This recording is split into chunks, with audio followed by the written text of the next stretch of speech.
It is a prime ingredient, feeding the fires of imagination. In eons past, it fanned flames ignited by a primeval author, chiseling random petroglyphs across a dim cave wall. This life-giving breeze once grew papyrus for paper, and dried vibrant oils brushed over canvas. Carried across the land since the dawn of time, it once breathed life into dinosaurs, and has since walked on the surface of the moon. Manifesting as a gentle zephyr, it stirs memories of childhood, or as a raging vortex, ripping up the pages of history. Powered by this influence, we dream, love, laugh, hate, and destroy. In short, live out our lives. A gust of this tempest carries the power to scatter fog surrounding the unknown. Drifting through frequencies of time and space, thin air is inhaled for the first time and exhaled at the last. Don't try to catch your breath.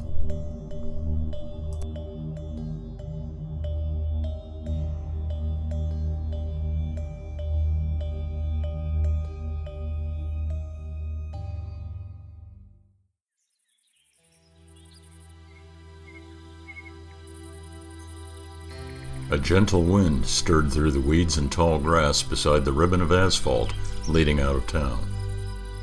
Winding in between miles and miles of dense, waist-high cornfields, the old blacktop road was a pathway to adventure for Kate and Juniper as the little girls set out on a warm August morning with bug jars in hand, pedaling their way into the countryside in search of six-legged oddities to capture and observe. Juniper's bicycle was equipped with saddlebag baskets draped over the back tire, and so had been designated as transport of the gear needed for the expedition. Gear consisting of 2 sizable butterfly nets, 1 set of dime store plastic binoculars, 2 sack lunches containing PB&J sandwiches, Ritz crackers, bags of recently acquired Girl Scout cookies, and last but not least, a tattered field guide of Midwestern insect life and where to find it. Although the well-stocked saddlebags really didn't add to the weight ratio of what June was carrying, she huffed and puffed all the same, as if the load were better suited for some sort of heavy-duty scientific research truck, porting ponderous racks of entomology hardware into the field for study. As the younger girl fell several feet behind, Kate quit pedaling and coasted to a stop, waiting for June to catch up. Come on, June, she shouted over her shoulder. We don't have all day. My mom told me I have to be back home by noon. That only gives us 2 hours to find some bugs. Juniper pulled up beside her and scooted off her seat, planting her ragged Converse shoes on the road and bringing her bike to a quick stop. Sounding winded, she replied, Cool your jets, Katie. You gave me all this stuff to carry. Alls you have is that itsy-bitsy glass jar on your handlebars. Kate reached out and nudged Juniper's shoulder. Aw, quit your whining, turkey, she commanded. June folded her hands beneath her armpits and flapped them up and down. Gobble, gobble, gobble, she said, giggling. Both girls laughed at each other for a moment and then pressed on again, intent on finding some rare specimens before they had to turn around and go home.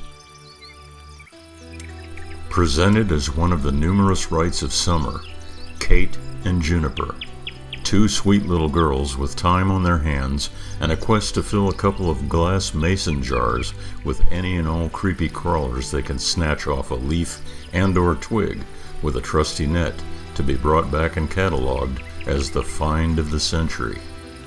The question here is this: are these kids the hunters or the hunted? You see, lying in wait for our 2 intrepid backyard scientists are both the objects of their observation as well as the observers themselves, even now watching, effectively concealed somewhere behind a nearby blade of grass.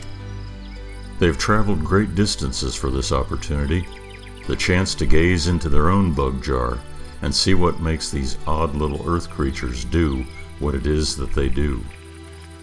The air holes are punctured in the lid. Now, they are waiting. After about 10 minutes of pedaling further down the road, Kate noticed a dirt path that branched out from the blacktop, an opening between stalks of corn that seemed to lead deeper into the wide open field they'd just been riding past. All across the break in the corn rows, Kate could see flitting grasshoppers and lots of buzzing honeybees going about their business in the bright sunlight, a great indication that this might just be the way to an insect mother lode. Hey, June. Kate said. Let's go this way. There's lots of bugs over here. Juniper spotted a monarch butterfly silently drifting above the tassels near the opening and smiled. Pointing at the butterfly, she shouted, Look, Kate, there's a pretty one. Both girls turned their bicycles off onto the rough, dry dirt and rattled along into the field, chasing the monarch as it fluttered along the edge of the path, coaxing them further and further into the remote countryside. Fixated on the beautiful orange and black insect, the girls were completely oblivious as to the distance they were traveling away from the road, far enough that their noontime curfew would be a real stretch to uphold. Drifting along on the crest of a warm summer breeze, the butterfly soared high above the corn and then dipped back down to the level of the girls as they tried to keep up. At one point, the monarch turned and flew back at Juniper, brushing past her ear before taking off away from the path, above the corn and out of sight. Oh, darn it. Juniper said, disgusted. Now we'll never catch that one. Kate rolled her bike to a stop, jumped off, and lowered the kickstand with her foot. That's okay, Junie, she said excitedly. Look around. There's way more bugs where that one came from. Kate was right. Within the small space around where they had stopped, all sorts of insects darted in and out of the corn and skittered across the path before them. Crickets and nebulous swarms of tiny gnats, butterflies, moths, and even a big pollen-caked bumblebee filled the scene with bustling activity. Yay! Juniper exclaimed as she propped her bike up in the middle of the trail. Come on, Kate. Put your bug jar down over here and take one of these.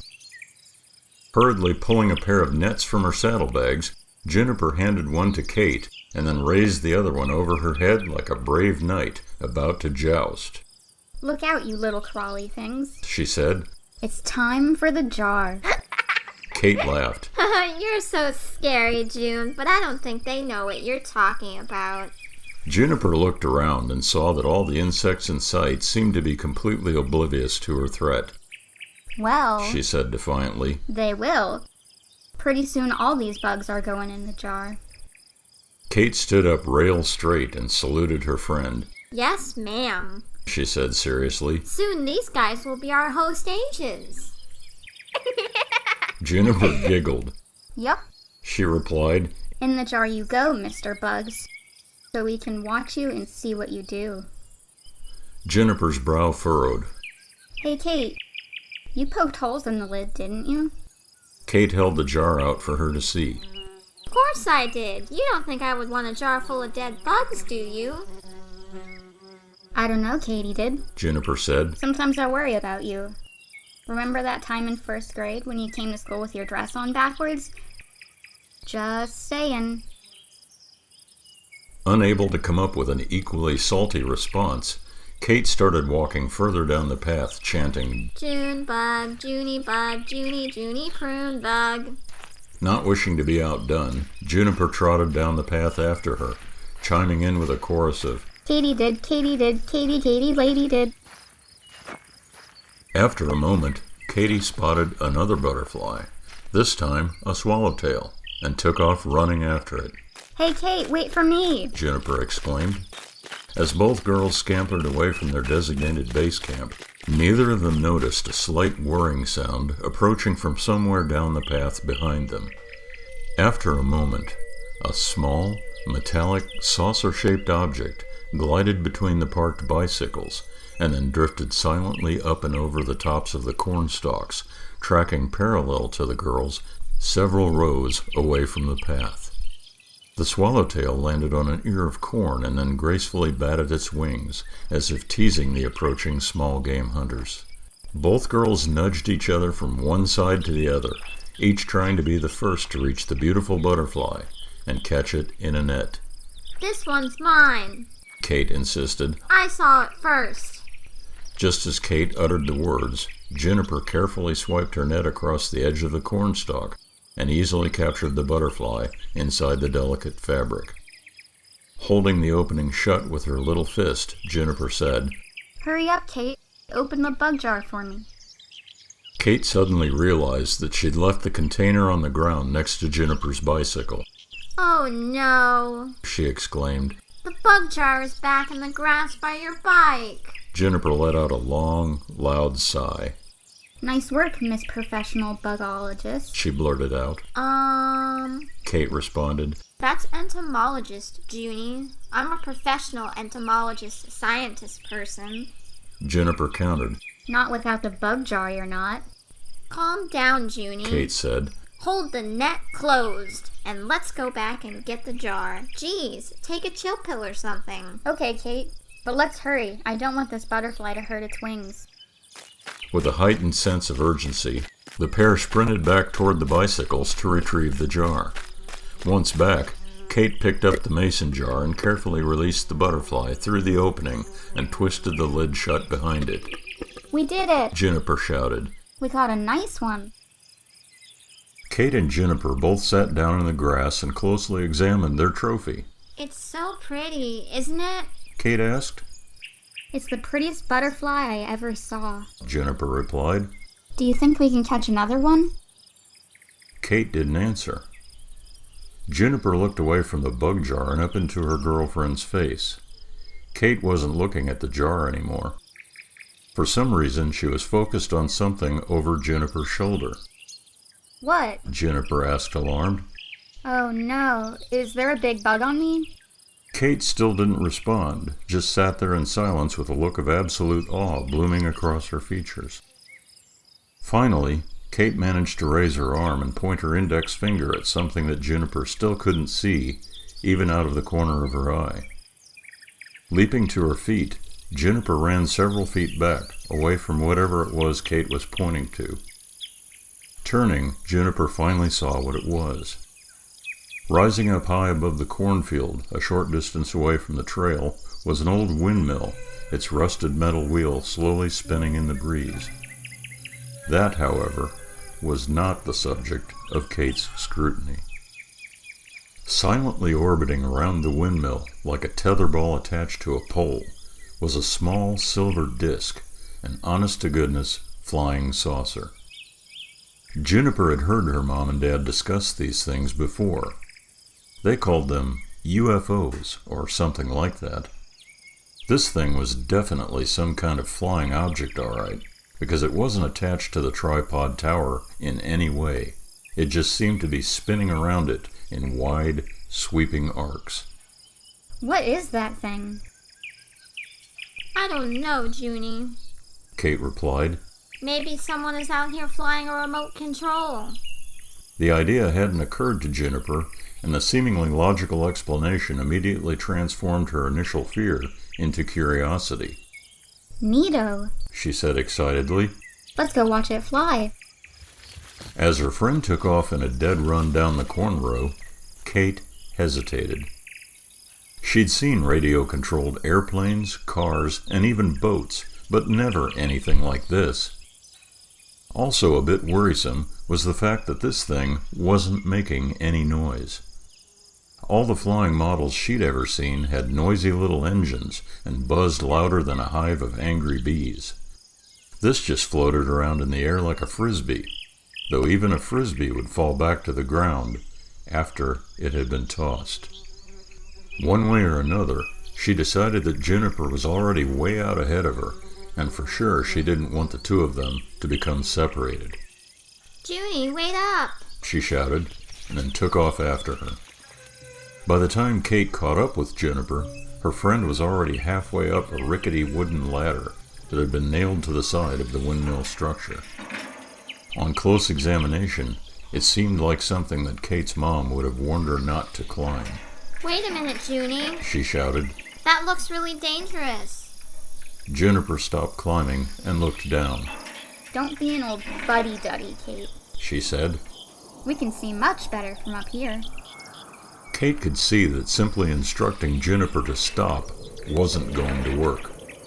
Deciding that Junie's safety was pretty much up to her, she gripped the first rung and started up after her. I really wish you wouldn't do this, she went on. We can't catch any bugs up there. Juniper had reached the top of the windmill tower and was now standing on a platform next to the wheel. Seeing as Juniper was already up there, Kate figured that there was no point in continuing to argue. As she continued to climb, she asked, Well, Junebug, what do you see? Juniper was looking out across the field at something or another, and for some reason wasn't tracking the movements of the saucer at all. Finally reaching the top rung, Kate stood up next to her friend and focused her attention in the same direction. A short distance away, the corn seemed to have been pushed over and flattened to form a detailed pattern of interconnected concentric circles. Whoa! Kate exclaimed. What do you think that's supposed to be? Juniper smiled. I don't know, but it sure is pretty. It reminds me of ice cream or something. Kate giggled. Ice cream? How do you figure that? Juniper sat down on the edge of the platform and dangled her legs off the side. That's what popped inside my head. Pointing to the design, she continued. Each of those circles is like a different scoop. That one down there is Rocky Road, connected to a scoop of strawberry over there, and those two far away are chocolate and vanilla. You're goofy. Kate told her friend as she sat down beside her. I don't see any of that. To me, it looks like the quilt my mom is knitting. The corn is the fabric, and the squished corn is the stuff she sews on with a needle and a thimble. The lines between the circles make me think of thread that ties everything together. Juniper looked over at Kate with a confused expression. That's boring. I like ice cream way better.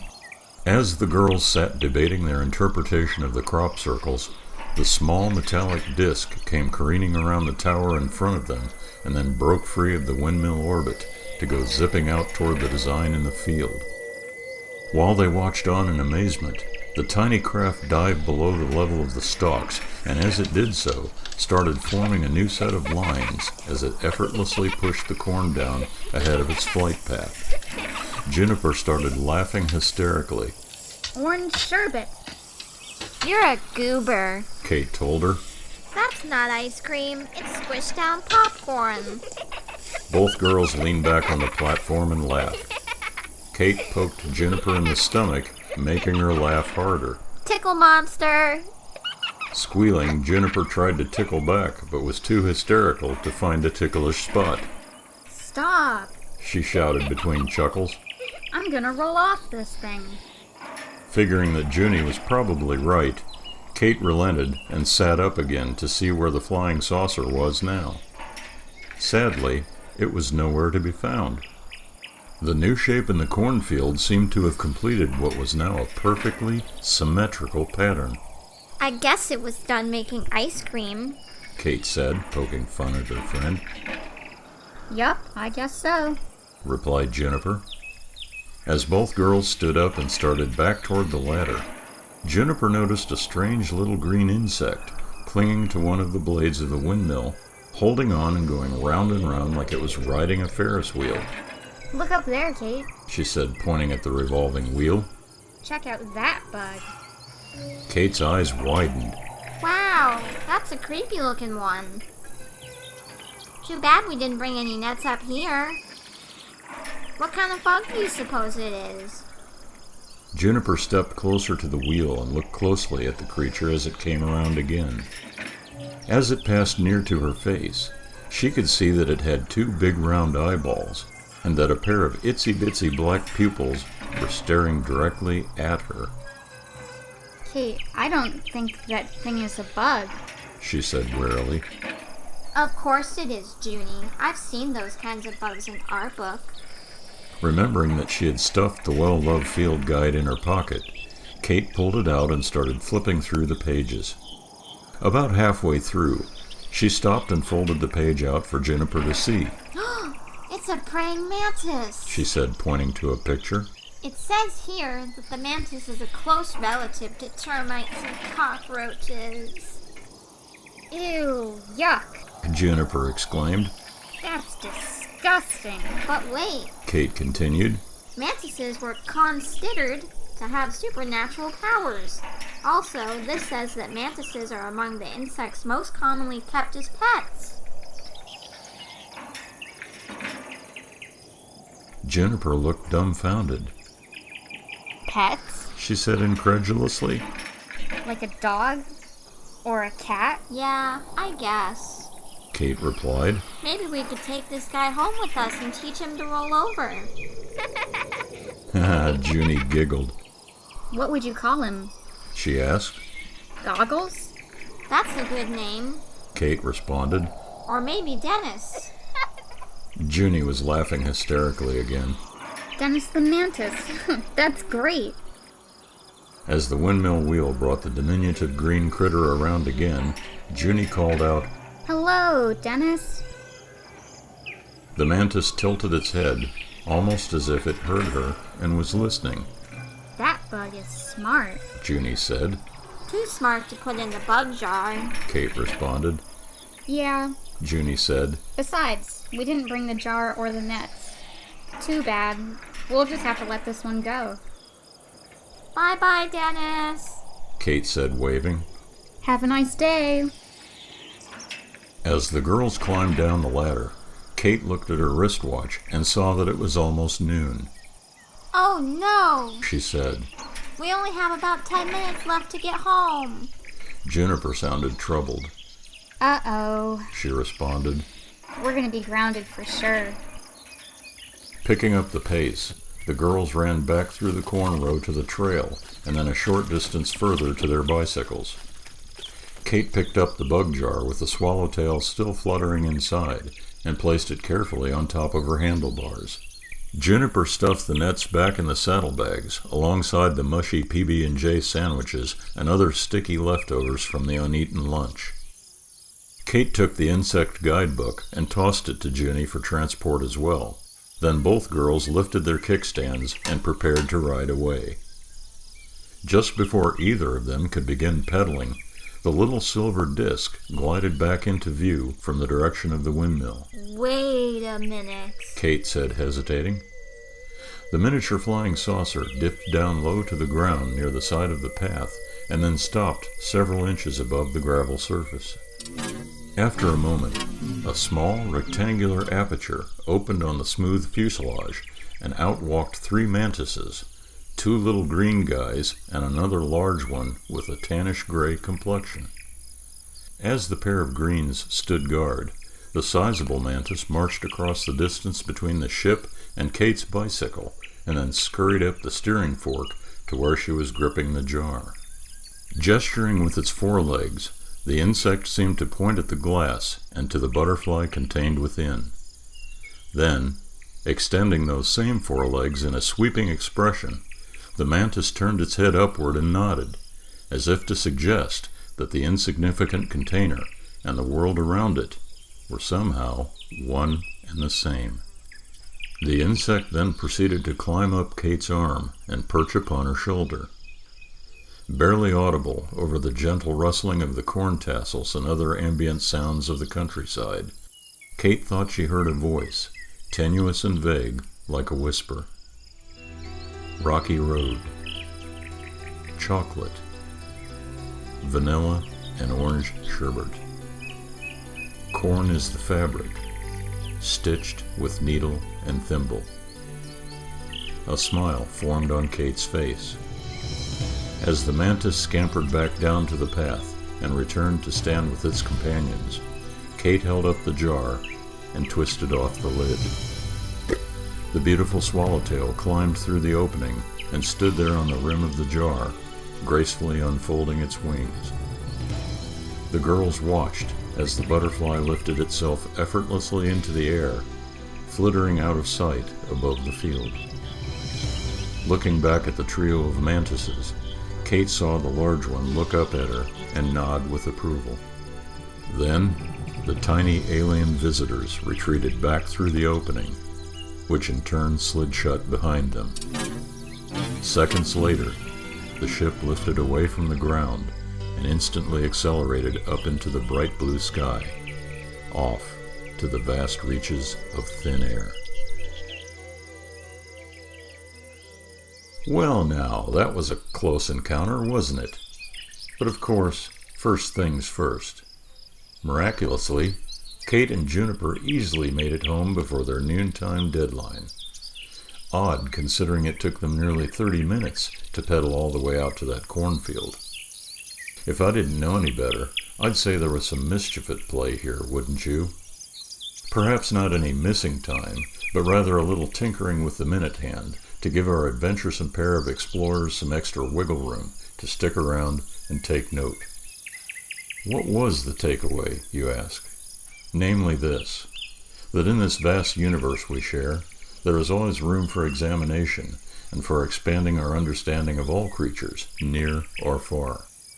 To that end, the bug jar is only a means of temporary confinement, a tool for closer examination that should never become a barrier, keeping those contained within from reaching out and realizing their full potential. In that regard, a cylinder of glass, a veil of atmosphere, or the pull of gravity should never stand in the way of those whose curiosity drives them ever onward from a field of corn into an infinite field of stars.